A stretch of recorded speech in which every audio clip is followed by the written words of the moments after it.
আসসালামু আলাইকুম ওয়া রাহমাতুল্লাহি ওয়া বারাকাতুহু। ইসলামিক ইতিহাস সিরিজ পর্বে ২ আজ আমরা আলোচনা করব আমাদের প্রিয় নবী হযরত মুহাম্মদ সাল্লাল্লাহু আলাইহি ওয়াসাল্লামের কৌশল ও প্রথম ব্যবসায়িক জীবন সম্পর্কে।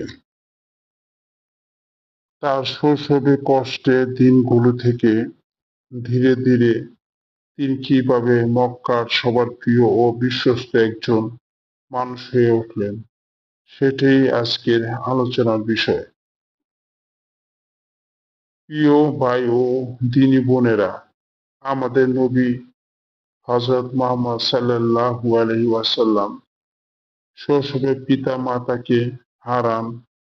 এতিম হিসেবে বেড়ে ওঠা কোনো সাধারণ শিশুর জন্য সহজ ছিল না, কিন্তু আল্লাহ তাআলা তাকে বিশেষভাবে রক্ষা করেছেন।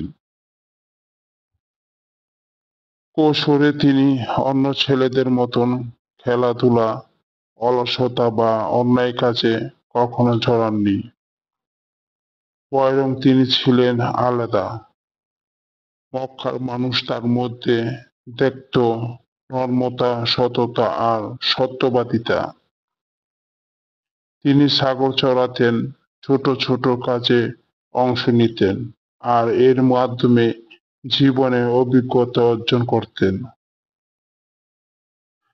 যৌবনের শুরু ও নৈতিক সৌন্দর্যে কিশোরে থেকে যৌবনে পদার্পণ করার পরও হযরত মুহাম্মদ সাল্লাল্লাহু আলাইহি ওয়াসাল্লাম কখনো অন্যায় কাজে জড়ান নাই।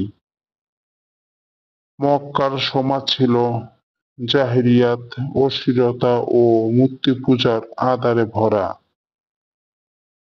তবুও তিনি ছিলেন পবিত্র চরিত্রের অধিকারী। ঐতিহাসিকরা বর্ণনা করেন, মক্কার যুবকেরা যখন কোনো অনৈতিক আসরে যেত, তখন তিনি একবার চেষ্টা করলেও আল্লাহর রহমতে ঘুমিয়ে পড়েছিলেন এবং কখনোই অশ্লীলতায় অংশ নেননি।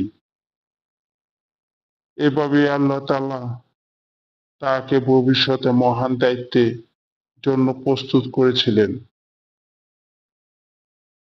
প্রথম ব্যবসায়িক সফল কৌশল থেকেই ধীরে ধীরে ব্যবসার দিকে ঝুঁকতে থাকেন তিনি। চাচা আবু তালিব যখন সিরিয়ার উদ্দেশ্যে কাফেলা নিয়ে বের হন, তখন কিশোর মুহাম্মদ সাল্লাল্লাহু আলাইহি ওয়াসাল্লাম তার সাথে ছিলেন। এই সফর ছিল তার জীবনের প্রথম বড় অভিজ্ঞতা।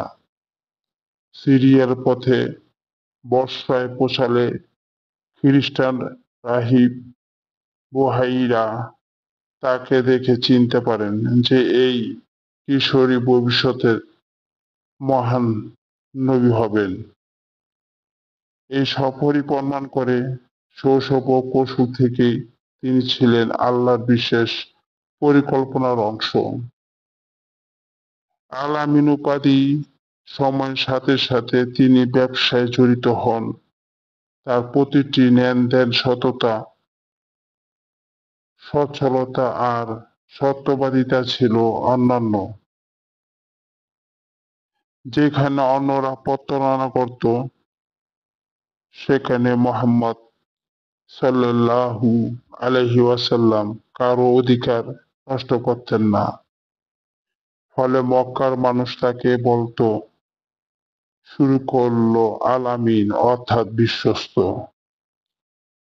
কেউ জিনিসপত্র রেখে গেলে তিনি সঠিকভাবে তা রক্ষা করতেন। কেউ টাকা পয়সা আমানত রাখলে নিখুঁতভাবে তা ফিরিয়ে দিতেন। এই বিশ্বস্ততার কারণে তিনি মক্কার সমাজে সবচেয়ে সম্মানিত তরুণদের একজন হয়ে ওঠেন। প্রিয় দর্শকবৃন্দ, কৈশোর থেকে ব্যবসার জীবন পর্যন্ত প্রতিটি ধাপে আমাদের প্রিয় নবী হযরত মুহাম্মদ সাল্লাল্লাহু আলাইহি ওয়াসাল্লাম প্রমাণ করেছেন যে সততা আর বিশ্বস্ততা মানুষকে কত উঁচুতে তুলে দিতে পারে। আজ আমাদের সমাজে যদি আমরা এক ব্যবসার বাণিজ্যে সততা, কথাবার্তা, সত্যবাদিতা এবং আচার-আচরণে নম্রতা ফিরিয়ে আনতে পারি, তবে আমরাও আল্লাহর কাছে প্রিয় হতে পারবো। এটাই ছিল আজকের পর্বের শিক্ষা। পরবর্তী পর্বে ইনশাল্লাহ আমরা আলোচনা করব নবীজির বিবাহিত জীবন এবং খাদিজা রাদিয়াল্লাহু আনহার সাথে তার মহান সম্পর্ক। প্রিয় ভাই ও বোনেরা, ভিডিওটি যদি ভালো লেগে থাকে তাহলে চ্যানেলটি অবশ্যই সাবস্ক্রাইব করবেন। আর প্রিয় নবী হযরত মুহাম্মদ সাল্লাল্লাহু আলাইহি সাল্লামের দ্বিতীয় পর্ব সিরিজে কেমন হয়েছে অবশ্যই কমেন্টে জানাবেন। ধন্যবাদ।